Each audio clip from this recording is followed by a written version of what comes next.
과거의 역사를 통해 현재를 돌아보는 역사 평행 이론. 날카로운 역사 인식으로 우리 사회를 분석하는 기자, 한국일보 김광원 기자 연결합니다. 안녕하세요. 안녕하십니까. 네. 최근 중국 북부 몽골족 자치구인 네이멍구에서 대규모 시위가 벌어졌습니다. 정부가 교과 과정을 표준화한다는 명목으로 중국어 편향적으로 교육을 바꾼 결과잖아요. 예. 이걸 간단하게 말하면 중국화 시도겠죠. 네. 사피어 워퍼의 가설이란 이론이 있습니다. 핵심 개념이 뭐냐면 다른 나라의 언어에 몰입하다 보면 사고방식도 그 언어에 따라 바뀐다는 것입니다. 네. 그러니까 사고방식이 언어에 영향을 미친다는 거죠. 이 사고방식은 많은 부분에서 역사, 문화와 연결되어 있습니다. 그래서 언어를 흔들면 언어의 뿌리가 되는 사고와 문화적 성향에도 변화를 가져온다. 이런 결론이 가능합니다. 그렇죠. 우리 일제시대에도 일본이 한국어 사용을 전면적으로 막았잖아요. 그런 이유가 있는 거고 언어를 빼앗기면은 민족적 정체성이 위험해진다 생각을 하는 겁니다. 시위대가 문화대학살이다라고 구호를 외친 것도 이런 생각이 반영된 거 아닌가 싶어요. 예. 상당히 격렬해 보입니다. 고등학생 한 명이 학교 옥상에서 투신했죠.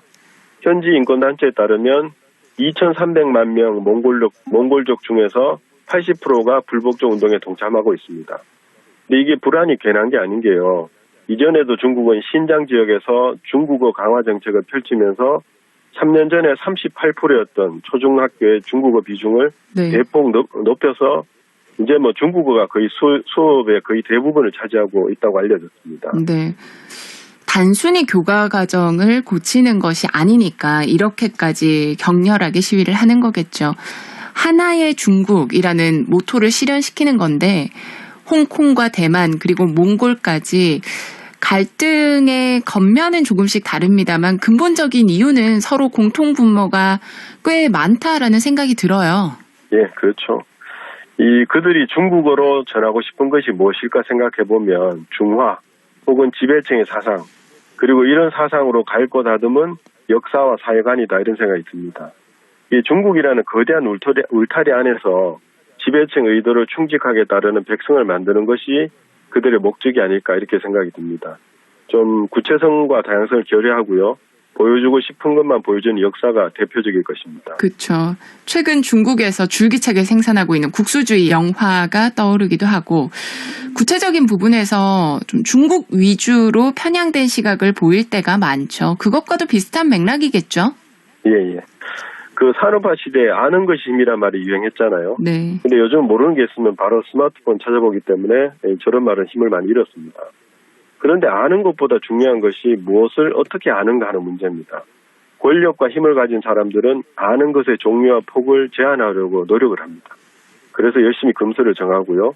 폭넓은 지식을 가진 사람을 탄압합니다.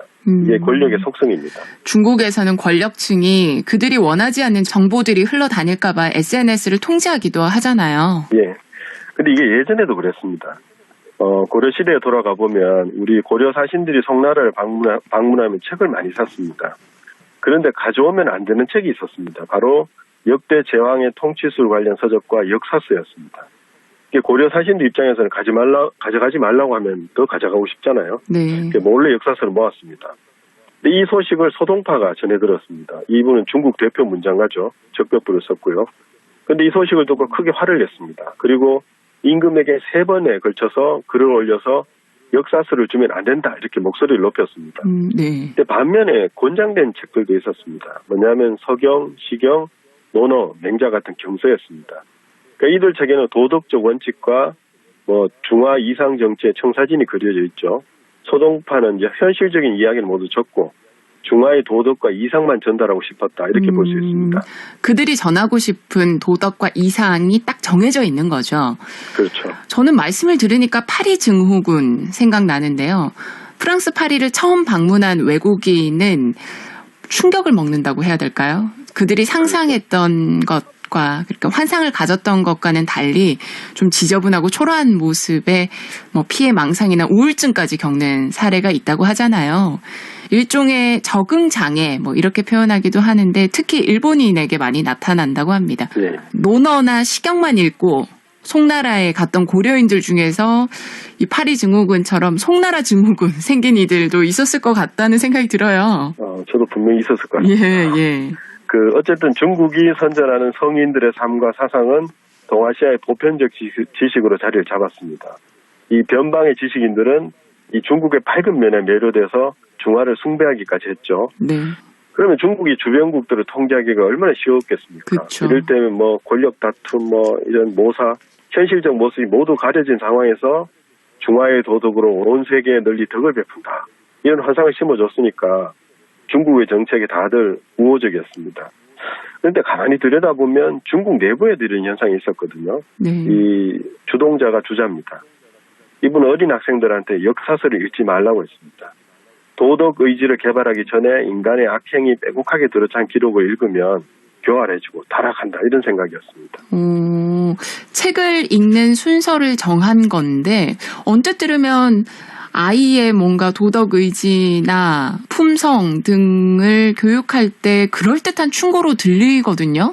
그렇죠. 근데 문제가 뭐냐면 도덕 숙제가 너무 많았다는 게 문제입니다. 뭐냐면 자기 수양의 수준이 너무 높아서요. 평생 몰입해도 시간이 부족했습니다. 네. 주자학자도 이런 측면은 몽골이 중국을 다스릴 때 도드라졌습니다. 이 사람들은 수양에 몰입해서 바깥 세상 일에 관여할 정신적 여유가 거의 없었습니다. 소위 오랑캐가 침략해도 자기 수양을 게을리할 수 없었거든요. 네. 그리고 황제가 한족이든 이민족이든 임금에 대한 신하의 충성은 절대적이어야 한다 하는 도덕 원칙이 입각해서 거의 반항을 안 했습니다. 그래서 이민족 왕 아래에서도 얌전하게 공직생활을 잘했다고 알려져 있습니다. 군주론처럼 다스리는 사람의 학문이 있고 다스림을 받는 사람의 학문이 또 따로 있다. 이런 생각이 드네요. 네, 중국을 보면 그게 가장 명확하게 보이죠. 네. 중국은 백성들의 사고를 단순하게 만들어서 다스리기 쉽도록 하는 정책을 꾸준히 몇천 년 동안 펼쳐왔습니다.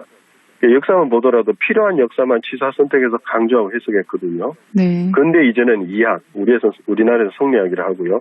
그 이후 100년간은 사회주의 등으로 모습을 바꿨지만 근본적인 메커니즘은 동일합니다. 생각을 균일하게 만들고 싶은 것이겠죠. 네. 중국의 안과 박 모두를 그렇게 만들고 싶어 했습니다. 그러나 요즘은 옛날만큼 잘 되지 않는 분위기입니다. 그렇죠. 외부에서는 미국의 억압에 고전하고 있고 내부적으로는 홍콩, 대만, 몽골까지 시위와 반대 격렬하게 일어나고 있습니다. 아시아가 또 어떤 미래로 흘러갈지 궁금해지기도 하고요.